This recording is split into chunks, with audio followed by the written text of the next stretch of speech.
Hello, my name is JC. I'm a social blogger. I usually get them on when I have something to say about something that I think should be addressed in the black community. Today I'm going to talk about an interview that I witnessed when Roland Martin on this morning news show was interviewing a Dr. Umar Johnson. And the gist of the interview was about Dr. Umar Johnson was saying that black men need to stay and date and keep with black women over interracial dating. He doesn't think that a black man is validated when he states outside of his race. And it's not because it's a racist comment, I believe. It's because he feels that there's better justice being served if you stay within your culture to help progress your own culture, to help nurture or keep the nucleus together or perpetuate a stronger self of black families and unity. Roland Martin and his panel was basically trying to diffuse this or interject to see why he feels this way, and I think they came from a point of where it seemed like they was looking at him as being a racist or militant. Now, my take on this is not from a racial perspective. I believe interracial dating is fine. But the point that Dr. Umar Johnson made that I think was a strong point was that you need to try to build upon our own black culture. If we want to be successful in this country, we have to develop an economic empowerment. We have to grow economically. I mean, the black community spends a lot of money, but we're not to the point where we have enough economic power where people pay attention to us as far as what our spending dollars can get. Now, an individual black man can have money and can be well off. It's not hard to do. Well, sometimes it can be hard to do because the side fact, the average black income is $33,000. The average white income is $111,000. So there's a lot of disparity there. But to my point is that once you achieve a level of wealth, it has to be sustained. And this is what we call generational wealth, where one black man or a family can achieve a level of success and pass it on to their lineage through years and years going forward. Now, since we have opportunities to earn and be prosperous, we have to take advantage of opportunities. But the thing is that gets in the way when a black man seems like when he becomes successful, he changes his entire social hierarchy, his social set, his social companions. So you get a black man that's in a city or just coming up and has nothing, but he gains a level of success financially. So what happens?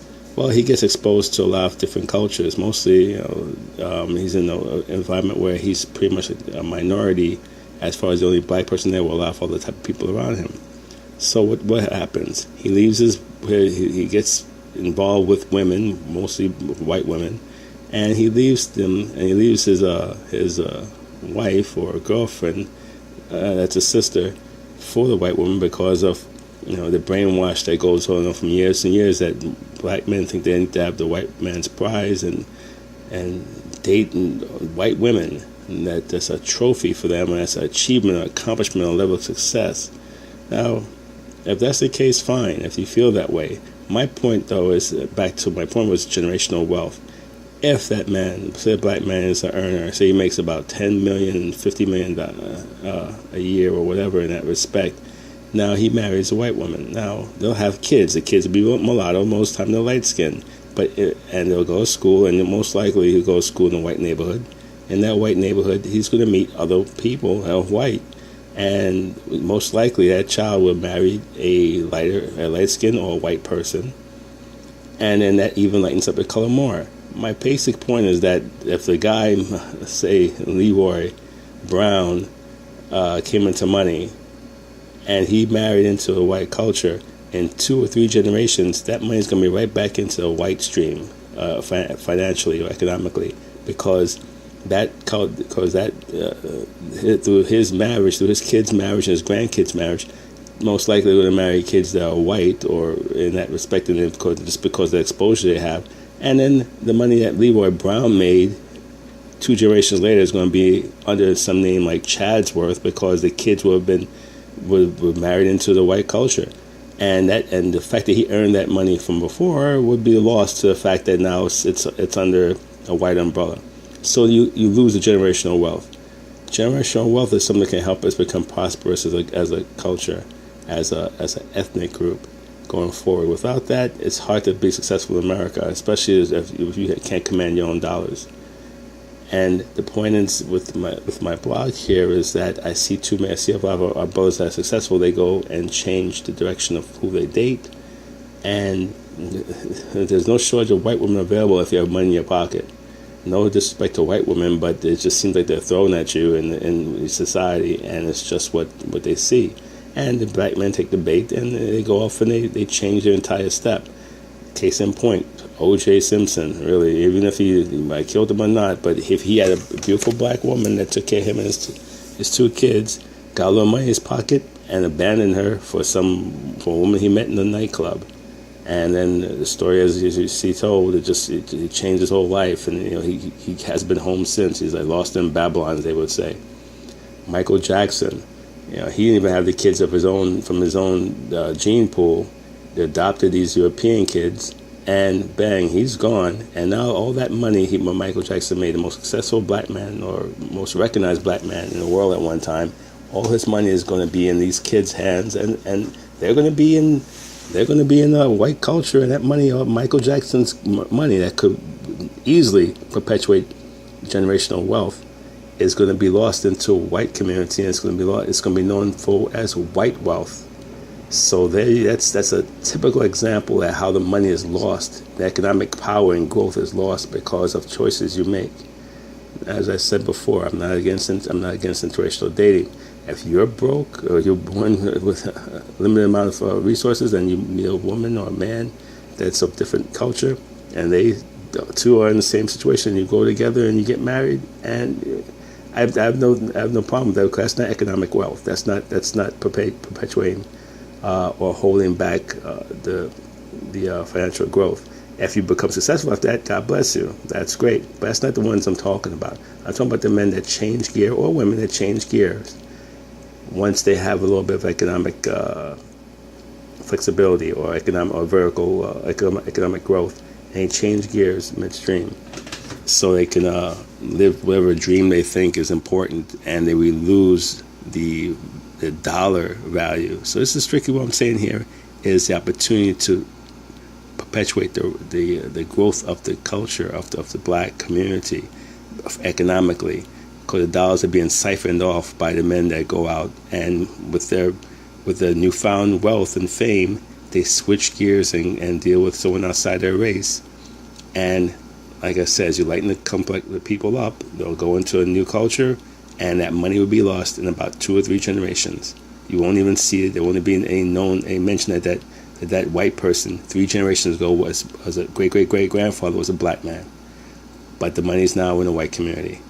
And that's what's upsetting, because we can't grow as a people if you don't grow economic dollars.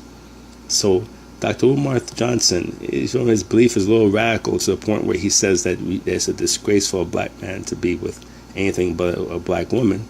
And hence, his little sidebar also, his claim to fame is as a distant relative of Frederick Douglass, who himself, at a later age in his life, he married a white woman. So, and Dr. Umar Johnson denounced him for that also, even though Frederick Douglass did some great things. Anyway, but the point is that I do believe that there is a valid point with staying with someone that's like you. He also made a mention in the interview that black women are most likely to be divorced, and black women are most likely not to get married, which is a sad statistic to have occur, because if anybody's been through so much over the years, through generations in America, it's a black woman. So it should not have to suffer the prejudice from others and within their own culture, if that's the case. But this is the point I have to make. It's called generational wealth. To obtain it, you have to keep the money within the black community. Keep the money in the black community means you can't stray off the black community and spread your money and go into another culture, because your money will be lost in that mainstream and it will never get back to the black community. So that's my point. If you feel free to comment back, I put my blog page on this site. So you give me a comment. You can just put a tag to tell me what your opinion is of what I'm saying. I post these comments whenever I feel that I have a point to make about what I see is going on in the culture today.